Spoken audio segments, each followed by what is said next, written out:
ಸಾಧನಕ್ಕಿದು ನಿರ್ಧಾರ. ಕಲಿಯುಗದಲ್ಲಿ ಹರಿನಾಮ ಜಪಿಸಿದ್ದರೆ ಕುಲಕೋಟಿಗಳು ಉದ್ಧರಿಸುವವು. ಕಲಿಕಾಲದಲ್ಲಿ ಏನು ಮಾಡಬೇಕು, ಅದು ಮಾಡಬಹುದಾ, ಇದು ಮಾಡಬಹುದಾ, ಕಷ್ಟ ಸಾಧ್ಯ. ಮನುಷ್ಯನ ಜನ್ಮದಲ್ಲಿ ಅದು ಕಲಿಯುಗ ಮನಸ್ಸು ಎಲ್ಲಿಯೂ ಒಂದು ನಿಲ್ಲುವುದಿಲ್ಲ. ಜಪ ಸಮಯದಲ್ಲಿಯೇ ಮನಸ್ಸು ಎಲ್ಲಿಯೋ ಹೋಗುವುದು. ಒಂದೇ ಸಮಯದಲ್ಲಿ ಮನಸ್ಸು ನಿಲ್ಲಬೇಕು. ಮನೆಯವ ಪ್ರಧಾನಂ ಮನುಷ್ಯಾಣಂ ಪರಮಂ ನಿಧಾನಂ ಬಂಧ ಮೋಕ್ಷಯೋಹೋ. ಮನಸ್ಸೇ ಪ್ರಧಾನವಾದದ್ದು. ಬಂಧನಕ್ಕೂ ಮೋಕ್ಷಕ್ಕೂ ದೇವರ ಅನುಗ್ರಹಕ್ಕೂ ಮನಸ್ಸೇ ಪ್ರಧಾನ. ಶಾಸ್ತ್ರ ಹೇಳ್ತಾ ಇದೆ, ಉಪಾಂಶು, ಜಪ, ಪಾರಾಯಣ ಇತ್ಯಾದಿಗಳು. ಅದರಲ್ಲಿಯೂ ಕೂಡ ನಮ್ಮ ಮನಸ್ಸು ನಿಲ್ಲುವುದು ಯಾವಾಗ? ಒಂದು ಹೇಳುವಾಗ ಅಲ್ಲಿಯೇ ನಿಲ್ಲುತ್ತದೆ. ಯಾವುದು ಹೇಳಬೇಕು?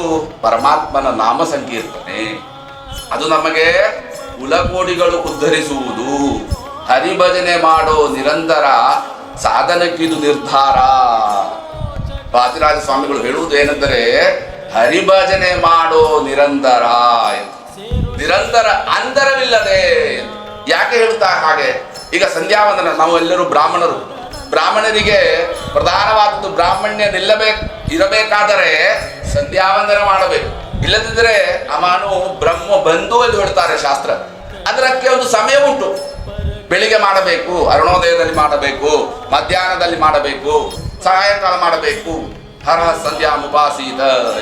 ಆದರೆ ಭಜನೆ ಮಾಡುವುದಕ್ಕೆ ಯಾರ ಸಹಾಯವೂ ಬೇಡ.